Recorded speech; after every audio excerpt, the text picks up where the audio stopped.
भक्तों, ओम नमः शिवाय, श्री शिवाय नमस्तुभ्यम, जय श्री महाकाल। जी हाँ भक्तों, क्या आपका जो बच्चा है उसका जो मन है उसका मन पढ़ाई में नहीं लगता? आप लोग बहुत ज़्यादा परेशान हैं उसकी पढ़ाई के लिए कि आखिरकार हमारा जो बच्चा है उसका जो इच्छा है वो पढ़ाई में क्यों नहीं बढ़ती। आप जब भी उसको पढ़ाने के लिए बैठाते हो तो इधर उधर के कामों में लग जाता है, लेकिन पढ़ता बिल्कुल भी नहीं है। जितने भी माता पिता हैं बहुत ज़्यादा परेशान रहते हो अपने बच्चे की पढ़ाई को लेके कि आखिरकार हमारा जो बच्चा है वो पढ़ता क्यों नहीं है। जब भी आप उसको पढ़ाने के लिए बैठाते हो तो कहीं वो खेलने चला जाएगा, कहीं इधर उधर चला जाएगा, लेकिन पढ़ता बिल्कुल भी नहीं है। तो ऐसे में कौन सा उपाय करें ताकि जो आपका बच्चा है ना उसका जो मन है वो पढ़ाई में लगे। आज की इस वीडियो के माध्यम से हम आपको बताने वाले हैं, समझाने वाले हैं पूरा का पूरा कि आपको करना क्या है। अगर आपने आज का ये उपाय ध्यान से सुन के अच्छे से कर लिया तो अवश्य रूप से आपका जो भी बच्चा है जिसका मन पढ़ाई में नहीं लगता, अवश्य रूप से उसका जो मन है उसकी जो इच्छा है ना पढ़ाई में लगेगी ही लगेगी। क्या करना है, कैसे करना है, पूरा आपको समझाने वाला हूँ, तो बस उपाय ध्यान से सुनिएगा, अच्छे से करिएगा। अगर आपने आज का ये उपाय ध्यान से सुन के अच्छे से कर लिया तो अवश्य रूप से आपका जो बच्चा आप खुद ही देखेंगे कि पढ़ाई की ओर आकर्षित होगा ही होगा। देखिए, पूज्य गुरुदेव की जो कथा होती है ना, जैसे कि आपको पता होगा कि पूज्य गुरुदेव की कथा में लाखों की भीड़ आती है, आप सबने देखा होगा, सुना होगा। तो अभी 4-5 महीना पहले की बात है, गुरुदेव की कथा चल रही थी और गुरुदेव की कथा में लाखों की भीड़ आई।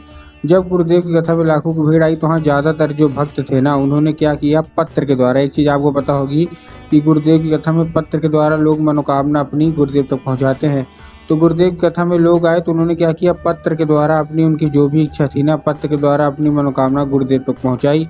जब गुरुदेव के पास पत्र पहुँचा और गुरुदेव ने पत्र पढ़ा तो हाँ, उन्होंने देखा गुरुदेव ने कि ज़्यादातर लोग जो हैं जिनके मतलब जो माता पिता है ना, तो उनका केवल और केवल एक ही प्रश्न है कि गुरुदेव हमारा जो बच्चा है ना उसका जो इच्छा है वो पढ़ाई में बिल्कुल भी नहीं करता, वो इधर उधर के कामों में लगा रहता है और जब बात पढ़ाई की आती है तो टालने लगता है हर एक चीज़, खेलने कहीं चले जाएगा, कहीं घूमने चला जाएगा, लेकिन पढ़ता बिल्कुल भी नहीं है। कृपया करके कोई ऐसा उपाय बता दें ताकि हमारे बच्चे का जो मन है ना वो पढ़ाई की ओर लगे, पढ़ाई की ओर आकर्षित हो। हम लोग बहुत ज़्यादा परेशान हैं।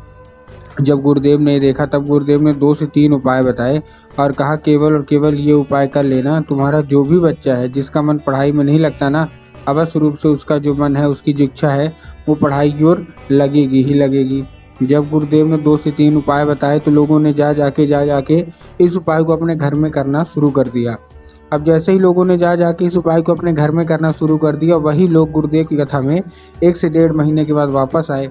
अब जब वही लोग गुरुदेव की कथा में 1.5 महीने बाद वापस आए तो उन्होंने एक बार फिर से गुरुदेव को पत्र लिखा, लेकिन इस बार आप जान के हैरान हो जाओगे कि ये वाला जो पत्र था ना, ये गुरुदेव को धन्यवाद के रूप में पत्र था कि गुरुदेव धन्य हो आपका, आपके द्वारा बताया गया उपाय हमने कर लिया है, हमारी जो मनोकामना थी पूरी हो गई है।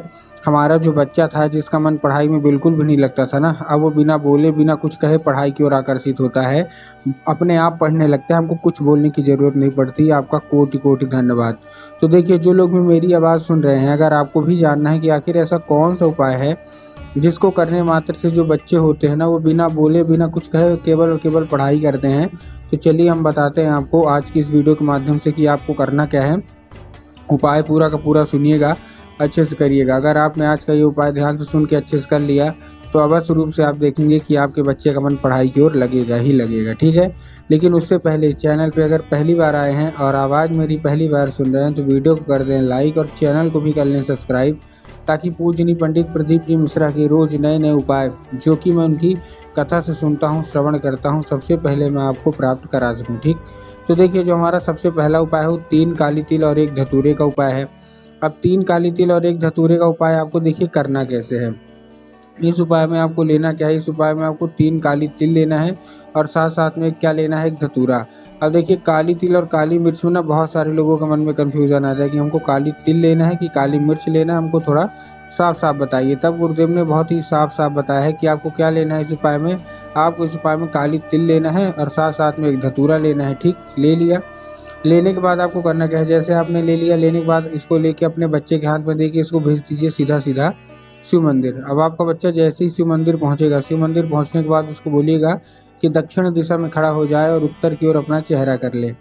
अब देखिए दक्षिण और उत्तर में भी बहुत सारे जो बच्चे होते हैं कन्फ्यूज़ हो जाते हैं, माता-पिता खुद हो जाते हैं कि आखिर ये दक्षिण क्या है, उत्तर क्या है, हमको थोड़ा साफ-साफ बताओ। तब गुरुदेव ने साफ-साफ बताया है कि आप जिस भी शिव मंदिर जा रहे हैं ना, उस शिव मंदिर की जिधर साइड जलाधारी होगी, आपको अपना चेहरा उधर साइड करके खड़े हो जाना है। ठीक, खड़े हो गए? खड़े होने के बाद आपको करना क्या है, जैसे आप खड़े हो गए, खड़े होने के बाद आपको एक नाम लेके, कौन सा? महादेव का बहुत ही सुंदर सा नाम है श्रम्भेश्वर महादेव। तो आपको करना क्या है, आपको श्रम्भेश्वर महादेव का नाम लेके उन्हीं का स्मरण करके आपको चुपचाप क्या कर देना है, आपको अर्पित कर देना है बस।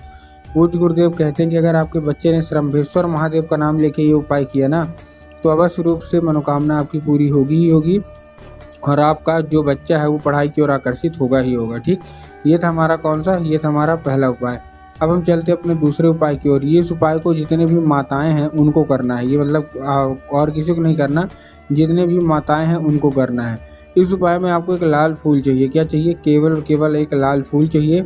और लाल फूल के साथ आपको क्या चाहिए? लाल फूल तो आपने ले लिया, लाल फूल कोई सा भी हो सकता है, गुलाब का ले लीजिए, गुड़हल का ले लीजिए, जो भी आपको पसंद आए आप ले लीजिए। बस एक दो चीज़ का ध्यान रखना है कि जो फूल है वो कहीं से कटा फटा नहीं होना चाहिए, कहीं से खंडित नहीं होना चाहिए, कहीं से ख़राब नहीं होना चाहिए। और इस उपाय के लिए आपको आपके घर में माता सरस्वती की फ़ोटो होना अति अनिवार्य है। अगर आपके घर में माता सरस्वती की फ़ोटो है तब तो अच्छी बात है, लेकिन अगर आपके घर में माता सरस्वती की फ़ोटो नहीं है तो आपको बाज़ार जाना है और माता सरस्वती की फ़ोटो लाना है और अपने घर में उनको स्थान देना है। कुछ भी ला सकते हैं आप, फ़ोटो ला लीजिए, मूर्ति ला लीजिए, कुछ भी आप लेके आइए और घर में स्थान दीजिए। ठीक, दे दिए स्थान।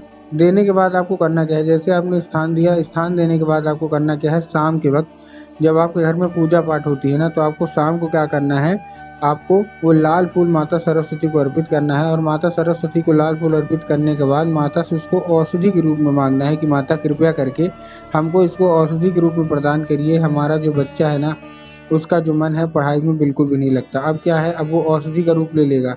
तो बस आपको करना क्या है, उसी रात जब आपका बच्चा खाना पीना खा के अच्छे से सो जाए, तो आपको क्या करना है, वही लाल फूल उठाना है और अपने बच्चे के माथे पे 2 से 3 बार आपको फेर देना है। पूज्य गुरुदेव कहते हैं कि उस फूल के जरिए स्वयं माता सरस्वती उसके दिमाग में प्रवेश करती हैं। ठीक है, ये था हमारा दूसरा उपाय। अब हम चलते हैं अपने तीसरे और आखिरी उपाय की ओर। देखिए इस उपाय में आपको करना क्या है, तीसरे और आखिरी उपाय में बहुत ही सिंपल से मैं बता रहा हूँ। इस उपाय में आपको करना क्या है, इस उपाय में आपको एक पान का पत्ता लेना है और पान के पत्ते के बाद शहद का उसमें लेपन कर देना है। ठीक, पान का पत्ता लिया और पान के पत्ते के बाद शहद का लेपन कर दीजिए। शहद का लेपन कर दिया चिकने साइड वाले और अपने बच्चे के हाथ में दे दीजिए और उसको सीधा सीधा शिव मंदिर भेज दीजिए। अब आपके दिमाग में क्या होगा कि हमारा बच्चा शिव मंदिर जाएगा और वहाँ जाके बाबा भोलेनाथ के ऊपर अर्पित करवा देंगे, जो कि गलत है। आपको बाबा भोलेनाथ के ऊपर अर्पित नहीं करवाना, आपको माता अशोक सुंदरी के ऊपर अर्पित करवाना है। अब देखिए जिनको पता है कि माता अशोक सुंदरी की जगह कहाँ होती है उनका तो ठीक, लेकिन बहुत सारे ऐसे लोग हैं जिनको यही नहीं पता कि माता अशोक सुंदरी की जगह होती कहाँ है। तब गुरुदेव ने बताया है कि जो जलाधारी है, जलाधारी के दाएं मतलब राइट साइड में माता अशोक सुंदरी की जगह होती है। तो बस आपको माता अशोक सुंदरी वाले जगह में ही चुपचाप आपको अर्पित करवाना है अपने बच्चे के हाथों। 1 से 1.5 महीना करवा के देखिए, आपका बच्चा अपने आप पढ़ाई की ओर आकर्षित होगा ही होगा।